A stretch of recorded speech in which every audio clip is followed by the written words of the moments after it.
जिंदगी में कभी ऐसा वक्त भी आता है जब सब कुछ मुश्किल लगने लगता है। ना रास्ता समझ आता है, ना हिम्मत बाकी रहती है। दिल थक जाता है और इंसान सोचता है शायद अब मजीद नहीं चल सकता।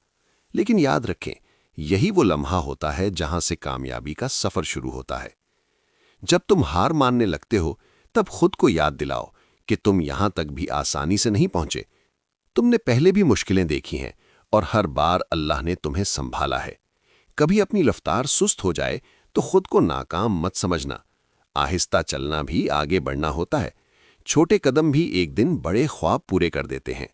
लोग तुम्हें रोकेंगे, तुम्हारी हिम्मत तोड़ने की कोशिश करेंगे, कहेंगे तुम नहीं कर सकते।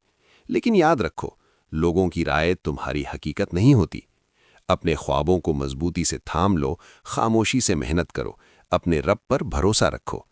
एक दिन तुम्हारी यही खामोश मेहनत शोर मचाएगी, तुम्हारी यही कोशिश कामयाबी बन जाएगी, और तुम खुद हैरान हो जाओगे कि जिस वक्त तुम टूट रहे थे, उसी वक्त तुम मजबूत बन रहे थे।